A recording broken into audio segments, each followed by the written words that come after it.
Antes de ir con este segmento, saludo a dos amigas que forman parte de esta mesa de diálogo que se viene a continuación para hablar sin censura. A la querida Renata Turren. ¿Cómo estás, Renata? Gracias por tu paciencia.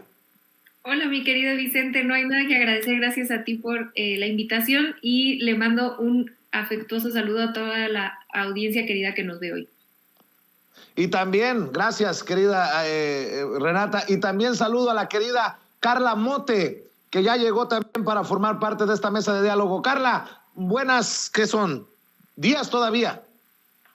Días, estamos en el filito hacia ya la tarde. Muchísimas gracias por la invitación, querido Vicente. Un abrazote a Renata y bueno, también un saludo a toda la audiencia. Gracias. A ver, ¿por qué no empezamos con... A ver, como yo digo en mis palabras, anda la perra brava, andan bravos, y cuando digo la perra me refiero a la oposición, para que luego no se vayan a confundir. Andan bravos en la oposición. Ayer Lili Téllez despotricando contra el presidente, contra el hijo del presidente, le tuvo que poner un alto Olga Sánchez Cordero, salió Antares Vázquez a la torre también a tribuna, por ahí Xóchitl Gálvez también haciendo comparativos entre la Casa Blanca, que para ella es menos grave que lo que está ocurriendo ahora con esta investigación que no demuestra nada de Mexicanos contra la Corrupción y la Impunidad y Loret de Mola y Latinus. A ver, todavía falta lo peor porque no llega el tema de votar la reforma eléctrica en las cámaras, y todavía falta lo peor porque todavía no llega la discusión fuerte de la reforma electoral. Mi querida Renata, ¿ante qué estamos desde tu perspectiva? Sí, bueno, yo coincido contigo, creo que es una estrategia muy clara de despolitizar a la gente con estas mentiras que están diciendo sobre la casa del hijo del presidente. Y ahorita me meto un poco a eso, nada más yo quisiera decirle a la gente que es muy claro lo que están haciendo, ¿no? Desde que entró el gobierno López Obrador, la oposición no ha tenido un proyecto de nación, no ha podido articular ideas más allá de proponer regresar a lo mismo. Y por lo tanto, su estrategia ha sido de despolitizar al pueblo, que ha sido uno de los legados más importantes del presidente López Obrador. ¿Cómo han despolitizado? Bueno, tratando de hacer esta narrativa de que todos los políticos son iguales. Miren, ya ahí hay otra Casa Blanca, que repito, ahorita me meto a las mentiras que se están diciendo en específico, desmovilizando la participación ciudadana en eventos democráticos como por ejemplo la consulta popular del año pasado, la revocación de mandato de este año. Y todo esto porque, repito, no tienen un proyecto de nación que pueda ofrecerle a la gente una alternativa. Sobre todo, como tú bien dices, de frente o acercándonos a una serie de reformas, y en específico la reforma energética, la reforma eléctrica y la reforma electoral, que claramente no les gusta a la oposición. Entonces creo que la estrategia de su parte es muy vil, porque pues tener un pueblo politizado es algo que le ayuda a la democracia y que tendríamos que estar todos y todas a favor de esta opción. Pero pues tampoco sorprende dada la falta de algún proyecto de nación. Ahora, lo que está diciendo Xóchitl Gálvez, Lili Téllez y todos los personajes de la oposición, Penny Lane, Loret de Mola, etcétera, y sí, un poco, pues desgraciadamente, o por lo menos a mi pesar, amplificados por periodistas con una carrera hasta hace poco que la respaldaban, como Carmen Aristegui. Son mentiras, ¿no? Ya salió el director de Pemex esta semana a aclarar punto por punto todo lo que se había dicho.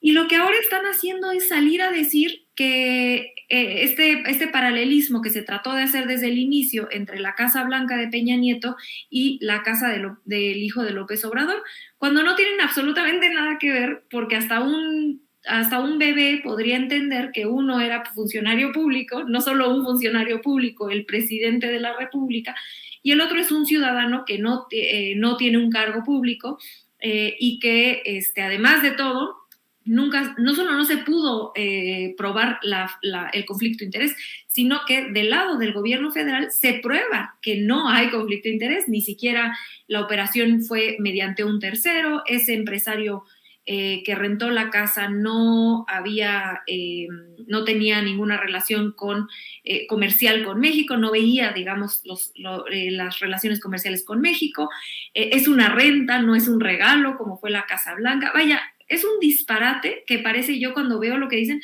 es como si estuviéramos viendo un cuento de Disneylandia que no tiene ninguna relación con la realidad.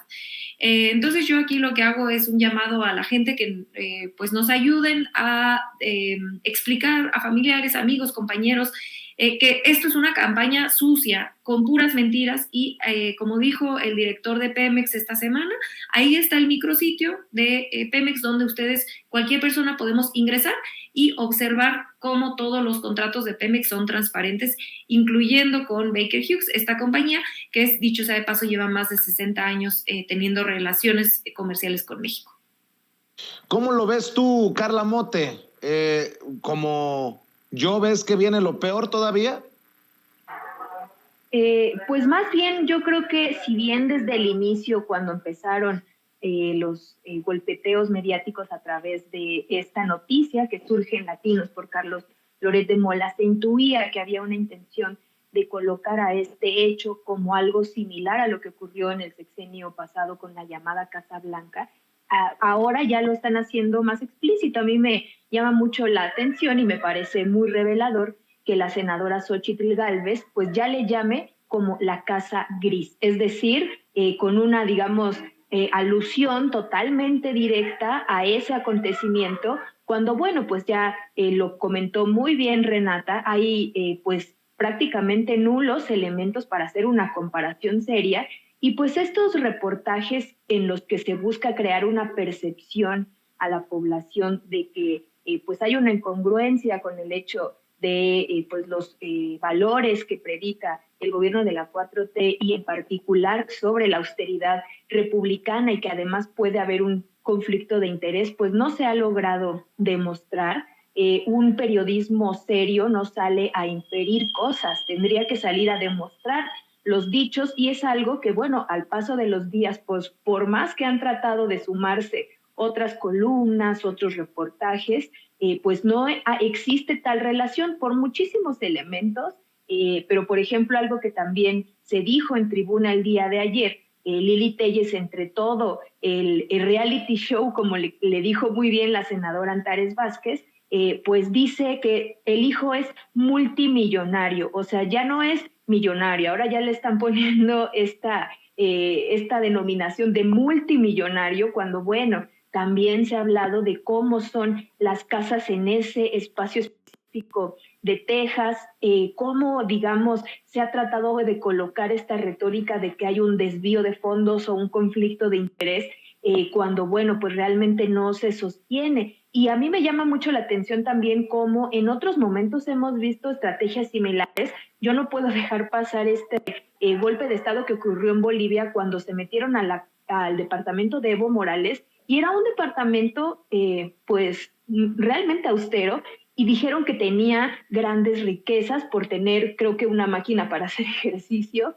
Y es que esa estrategia de las derechas, de las ultraderechas, funciona bajo esta imaginación que han tratado de colocar de que las izquierdas son incongruentes, digamos, por vivir de cierto modo, ¿no? Y a mí, bueno, más que venga lo peor, yo lo que pienso es cómo en este contexto de libertad de expresión, porque realmente así es como lo observamos, los periodistas pues han podido emitir libremente, sin ningún tapujo, sin censura, sus opiniones en sus medios de comunicación, medios corporativos, y lo que vemos, a diferencia de otros momentos, como sí ocurrió con la propia Carmen Aristegui, con el caso de el reportaje de la Casa Blanca, pues es que no hay digamos, ninguna repercusión que venga desde el poder hacia su ejercicio periodístico, y a lo que recurre el propio presidente pues es a continuar con esa línea de libertad de expresión,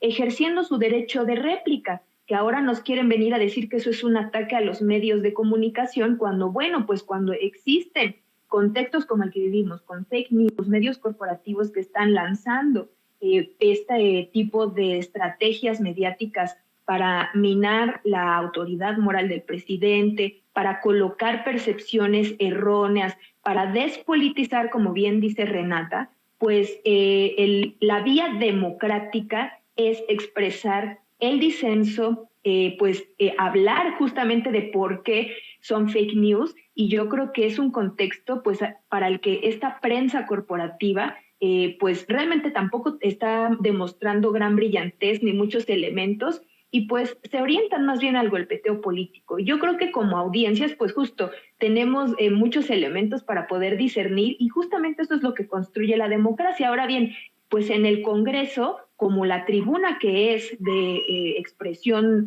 popular, bueno, pues se van a estar debatiendo estos temas. Y efectivamente, Vicente, yo creo que rumbo a la reforma eléctrica, que yo estoy convencida de que es una de las reformas más importantes del proyecto de transformación, pues seguramente veremos muchos más pues escenas, ¿no?, de discusiones muy intensas.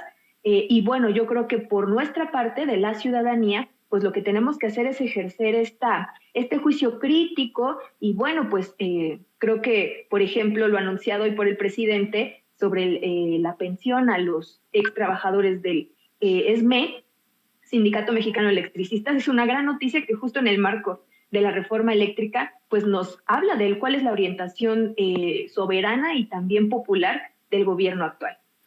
Ya hablaremos de eso, si me permiten, Carla, Renata. Si alguna de ustedes tiene agenda apretada y necesita correr, como siempre, con toda la confianza, pero déjenme mostrar, para que la gente tenga claro de qué se trató.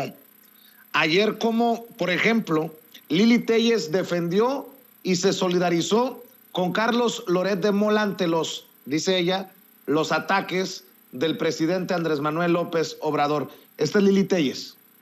Ninguna facultad para pedirle al periodista Carlos Loret de Mola que haga públicos cuánto gana y quiénes le pagan y quién es su jefe, porque está equivocado el presidente al decir que es un trabajo público. Evidentemente es un trabajo público el de todos los periodistas y los medios de comunicación, esa es la esencia, pero no es un funcionario a quien sí debería el presidente pedirle cuentas y con quien sí tiene facultades amplias es con su hijo. Es su hijo el que está viviendo, el que vivió en una casa de un funcionario de una empresa proveedora de Pemex. Hoy, gracias al director... Yo nada más voy a recordar una cosa que se le olvida a Lili Téllez. Tampoco el hijo del presidente es funcionario. Y otra cosa importante. ¿Sabía Loret de Mola cuando compraba su apartamento en Miami, Florida, que lo compraba en el mismo edificio en donde tenía intereses Genaro García Luna? Eso no es material para aclaración. Solo como ejemplo, nada más lo estoy diciendo, porque los que participan en tribuna también deben de saberse vistos y hasta criticados, porque a algunos se les cae la cara de hipócritas y de sinvergüenzas. Otra cosa, Xóchitl Gálvez hasta minimizó el tema de la Casa Blanca y defendió a la gaviota. Ella sí trabajaba, dice o dijo Xóchitl Gálvez ayer en la tribuna. Échelo, Ceci. El problema no es que el alto ejecutivo le haya rentado la casa al hijo del presidente. El problema es si no lo declaró. O sea, ese es el gran problema. Tendremos que conocer depósitos, costo de renta, tenemos que conocer si este alto ejecutivo informó a su empresa que estaba rentando esta casa. Ese es el sospechosismo que hay. ¿Por qué te vas a vivir a la casa de un contratista de Pemex? Acéptenlo que cuando el presidente era oposición, le dio una brutal golpiza a Enrique Peña Nieto y a su esposa. Y miren que la señora sí trabajaba, ¿no? La señora al menos era actriz. Yo sé que la otra señora está muy rica, pero el otro señor no trabaja. con todo respeto. Entonces tú tienes que decir... Bueno, a ver, de acuerdo a la lógica de Xóchitl Gálvez, fíjese nada más, la panista defendiendo a los priistas, el hecho de que uno trabaje te blinda ante la corrupción. Nótese mi sarcasmo. ¿Cuántos trabajan de legisladores y terminan siendo corruptos? ¿Cuántos legisladores del PAN que trabajaban durísimo son señalados de haber recibido sobornos para aprobar la reforma energética? Just saying, como dicen en inglés. Bueno, Antares Vázquez Alatorre, pues salió también a tribuna, y la senadora de Morena por Guanajuato creo que puso 2 que 3 cositas en perspectiva. Siempre brutal, honestamente brutal, Antares Vázquez Alatorre, esto fue lo que dijo. Las y los periodistas tienen todo nuestro respaldo, dijo. Los mercenarios, no. Las y los periodistas merecen todo nuestro respeto. Los mercenarios del periodismo, no. El neoliberalismo perverso no solo tocó a los gobiernos, los negocios al amparo del poder se hicieron, por supuesto, con la complicidad y el apoyo de los mercenarios de la información. Como hay aquí alguien que viene siempre a hacer reality shows, que ha sido parte de esa mafia. Los periodistas tienen derecho a un sueldo, pero fíjense, normalmente los periodistas no se enriquecen de su labor, son bastante sufridos porque caminan mucho, trabajan mucho y perciben poco. Pero los mercenarios del periodismo, esos amasan grandes fortunas. Ahora y precisamente por lo que decía Antares Vázquez, qué cosas, ¿no? Ayer el maestro Miguel Vadillo, director de la revista Contralínea, en una investigación puntual, no como las de Loret, no como la de la chocolatería Rocío, con santo y seña, habla de las relaciones de Genaro García Luna, de Facundo Rosas, con personajes como el señor Arroyo, el dueño del periódico El Financiero o El Financiado. Ya ve que recibió un préstamo de $100 millones en tiempos de Peña Nieto. Y ahí trabaja, ahí escribe, ahí escupe uno de esos mercenarios. Se llama Raimundo Riva Palacio. Solo para poner las cosas en perspectiva. Pero para que vea cómo terminó todo, aquí, cuando Lili Téllez despotricaba y la senadora Olga Sánchez Cordero, la presidenta de la mesa directiva del Senado de la República, le tuvo que poner un hasta aquí.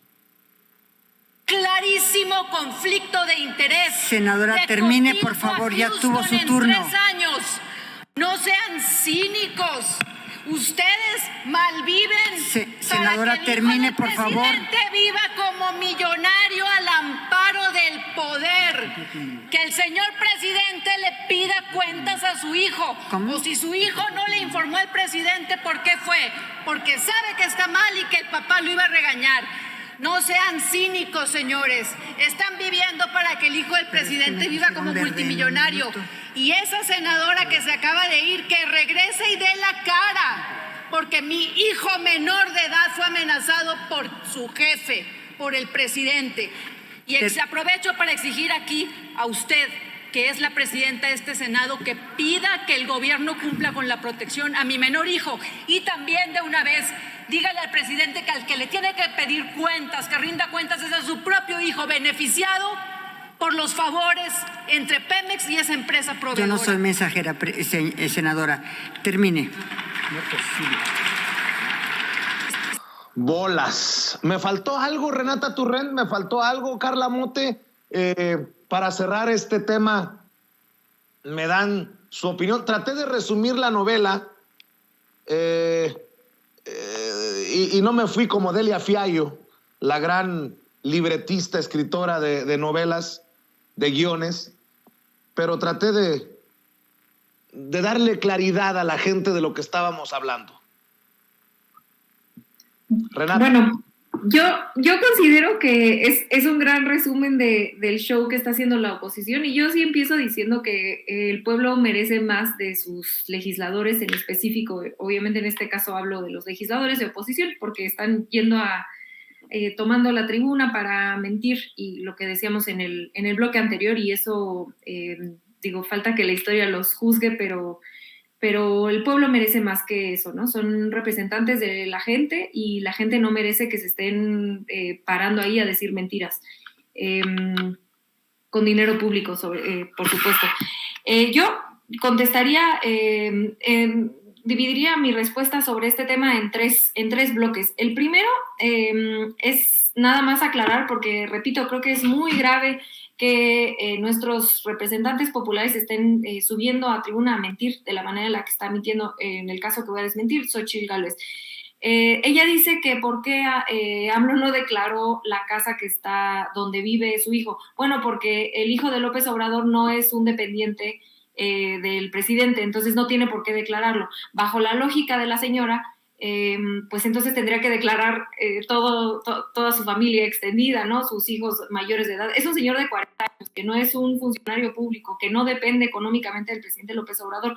Cuando una persona es funcionaria pública o candidata, yo lo digo por experiencia, cuando fui candidata, te preguntan justamente tus bienes, tus deudas, todas tus cosas, y sí te preguntan de tus dependientes económicos y de tu cónyuge, ¿no? Entonces, por ejemplo, en mi caso, pues yo ponía lo de mi esposo, las deudas que tenemos entre los dos, las pocas cosas que tenemos, etcétera, ¿no? Y pues mi dependiente económica es mi bebé, pues eso obviamente que pues ella no tiene nada, ¿no? Pero si yo tuviera un hijo o una hija de 40 años, es obvio que no tendría que ponerlo, porque a menos de que dependiera económicamente de mí. Entonces, eso es totalmente falso, y ella lo debe saber porque ella hizo su declaración. Entonces, eso es una mentira con alevosía. 1. 2, a mí me sorprende mucho, he visto por parte de la oposición, de hecho ahí yo tuve una discusión con Arely Paz, que es la colaboradora del Loret de Mola, sobre esta cosa que le dicen al hijo de López Obrador de que no trabaja, como si fuera un insulto. Bueno, en primer lugar, estar desempleado o no trabajar, en primer lugar, decir que no trabaja es falso, porque él tiene a un hijo chico, y el trabajo de cuidados es trabajo. Es trabajo, y es trabajo muy arduo para cualquier persona que se ha quedado a cuidar a sus hijos en casa. Es un trabajo valioso, arduo, y que se debe de respetar, que debemos de respetar como sociedad. Entonces él pues hace el trabajo de cuidado de su hijo menor, muy probablemente porque tiene un hijo bebé. Entonces, decir que no trabaja es falso, en primer lugar. En segundo lugar, hay una cuestión muy machista por parte de la oposición, justamente en hacerle burla a un hombre que no trabaja y que pues está quedando a cuidar a su hijo, ¿no? Como si que un hombre no trabajara tuviera algo de malo, ¿no? Que los hombres se involucren en el trabajo de cuidados es algo positivo para la sociedad. Cuidar a los hijos e hijas no nos corresponde únicamente a las mujeres, y hay familias en donde la mujer puede salir a trabajar perfectamente y el hombre se puede quedar a cuidar, y es perfectamente válido, igual que si fuera al revés, igual que si los dos salieran a trabajar. Cada familia hace la configuración de cuidados que puede, pero cuando un hombre se involucra en el cuidado de los hijos es algo que tendríamos como sociedad que celebrar. Pero bueno, no me sorprende que venga del panismo esta crítica machista hacia cómo se deben dividir las tareas de cuidado. Y número 3, me gustaría a mí tocar el tema que contesta la senadora de Morena sobre el neoliberalismo en medios, que es totalmente cierto, ¿no? Hay que entender a los medios de comunicación, a los medios hegemónicos de comunicación, como un aparato, como una herramienta de la derecha para perpetuarse en el poder. Esto no sucede solamente en México, sucede en todos lados del mundo, en todos los lugares del mundo, y en específico en Latinoamérica. La derecha ha usado a los medios de comunicación hegemónicos para mantenerse en el poder, para dar golpes blandos, como ya se ha estudiado mucho acá en México. El Fisgón es un experto en este tema, Dussel también. y la manera en lo que hacen es que los medios de comunicación hegemónica han sido capaces de tirar gobiernos legítimos y democráticos. Lo estamos viendo, lo que está pasando ahorita en Perú. Están los medios de comunicación encima del presidente para tumbarlo. Vimos lo que pasó, la manera en la que operaron los medios de comunicación en Brasil, lo que pasa en Argentina, lo que pasa en Brasil, ya dije, en Ecuador. Y justamente ahora que está pasando todo esto de Loret de Mola y compañía, salió un clip de Correa, el expresidente de Ecuador, un gran presidente, y que justamente está en una entrevista con Zuckerman y le explica justamente esto, ¿no? Cómo es que los medios de comunicación han tirado gobiernos democráticos y que la libertad de expresión, cuando se usa para denunciar, para hablar con la verdad, para informarle a la gente, obviamente tiene que ser un derecho y que ayuda a esto a construir una democracia. Pero que los medios hegemónicos que se han dedicado a mentir y a tirar gobiernos democráticamente electos son un peligro para la democracia.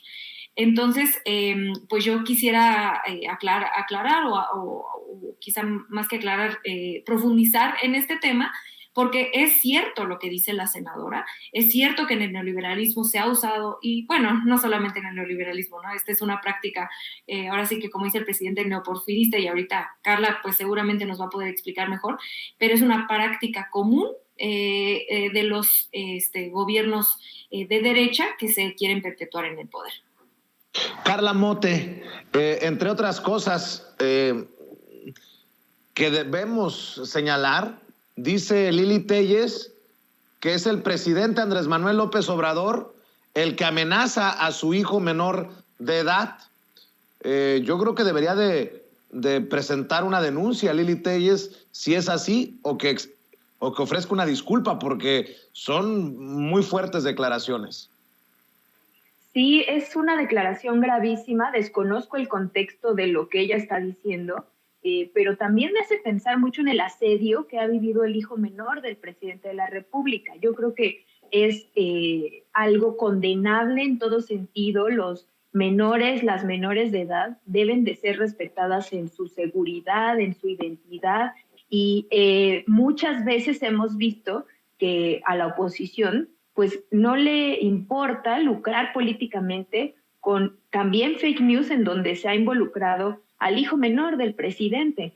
Entonces, sí, digamos que el cauce óptimo, lo mejor que podría hacer Lili Téllez, en vez, digamos, de simplemente lanzarlo desde la tribuna, pues es, en su caso, hacer una denuncia formal y que también se dé a conocer ampliamente qué es lo que esta senadora está denunciando. Y sobre toda esta, digamos, polémica, pues yo creo que así como con la Casa Blanca, con el tema de lo que ahora están tratando de colocar los medios corporativos, con la supuesta Casa Gris, que ahora sí le están llamando, pues yo creo que es tan simple como pensar, pues, ¿qué es la renta de una casa a un privado? Por ahí también en su intervención Lili Téllez decía a un funcionario de una empresa contratista. Hay una confusión de términos que a mí me parece muy grave, porque no es un funcionario ni siquiera del gobierno estadounidense, es un empleado de una empresa privada que tiene una propiedad y que la propiedad, como ya lo dijo la propia empresa, pues no tiene relación con ellos, ¿no? Es decir, hay aquí todo un manejo alevoso y confusión de términos que tratan de colocar una nota sin sustento como en la imaginación colectiva para desprestigiar, ¿no?, al presidente a través de su familia. No se sostiene, y yo pues intuyo que el tema, como muchos otros que han salido pues a través de las fake news, infodemia, nado sincronizado, van a terminar pronto porque pues no tienen para dónde, ¿no? Sin embargo, también, igual como dice Renata, considero que a falta de un proyecto amplio, un proyecto que les encamine hacia una dirección política, social, cultural concreta, pues a lo que tienen que hacer es agarrarse de estos pequeños escándalos. Y lo vemos muy claramente con las propias senadoras de oposición, que incluso terminan justificando hechos que son innegablemente de la corrupción que impregnó a toda la administración pasada, como Xóchitl Gálvez ya defendiendo que la gaviota trabajaba de actriz, cuando se debatió muchísimo que un salario de una actriz pues de ningún modo daba para una casa de esas dimensiones. Y bueno, todos los elementos como el clasismo, el racismo, que también estuvieron presentes en toda esta discusión, cuando se llegó a decir incluso que como un hijo con las características físicas, un hombre con las características físicas como las del hijo del presidente podía andar con una mujer como ella, ¿no? Rica y guapa. Cosas así que en serio abonan a esta situación como el imaginario de la oposición clasista, racista y carente de un proyecto de largo alcance. Propongo, Renata Turrent, Carla Mote, por cuestiones de tiempo y de agenda, que dejemos el tema precisamente de lo que dice el presidente Andrés Manuel López Obrador sobre el plan para hacer justicia a extrabajadores de Luz y Fuerza del Centro para una oportunidad próxima. ¿Qué les parece? Es un grandísimo tema. Yo nada más quisiera comentar que creo que es una gran táctica dentro de esta estrategia maestra que tiene para impulsar la reforma eléctrica y me da muchísimo gusto que se haga justicia y que se colabore con los sindicatos para hacer frente a esta oposición no solamente nacional sino internacional y todos estos intereses que están detrás impulsando la oposición en contra de la reforma energética que claramente nos conviene a la mayoría de los mexicanos y para eso es parte fundamental que estén los sindicatos, en específico este sindicato que ha sido tan golpeado en este país. Entonces me da muchísimo gusto que sean parte de esta hazaña histórica que espero podamos conseguir al pasar la reforma eléctrica. No solo eso, querida Renata, muestra nuevamente el presidente Andrés Manuel López Obrador que no es lo mismo que ayer, que se va a hacer justicia con esos que fueron tirados literalmente a la calle por el gobierno de Felipe Calderón. Cuando dice el presidente no somos iguales, pues se me viene a la mente un caso como este, Carla Mote, así para cerrar. Sí, totalmente. Será un honor en otro momento poder hablar de este tema porque yo creo que justamente nos refiere cuál es el proyecto, cuál es el objetivo final, que el decir primero los pobres pues no era una retórica hueca, que lo observamos con actos de justicia histórica como lo es este proyecto de pensiones a los ex sindicalizados del Sindicato Mexicano de Electricistas, que yo me atrevo a decir que fueron unos de los más fuertemente golpeados por las políticas neoliberales, un acto de total injusticia que en su momento pues nos movilizó a cientos de miles de personas pues en apoyo a uno de los sindicatos históricos de nuestro país. Entonces, esto como parte del proceso amplio de una reforma eléctrica, pues me parece que vamos así observando, ¿no? ¿Cuál es uno de estos objetivos? Que sí, Carla Mote, ¿en dónde te buscan? ¿En dónde te encuentran? ¿En dónde te respaldan las personas, las miles de personas que nos están viendo y escuchando? Bueno, yo les invito a seguirme en Twitter, estoy como @CarlaMote, Mote con doble T, y también quiero aprovechar para invitarles a leer el periódico feminista La Regeneración. Claro que sí, y pues mi querida Renata Turrent, ya sé que iniciaron una nueva temporada con tu programa. ¿Por qué no compartes con la gente que nos está viendo y escuchando? Claro que sí, querido Vicente, pues a mí me encuentran en @rturrent en Twitter y en Instagram. Acá siempre que estoy en el programa trato de contestar en el chat y participar, estar con la audiencia.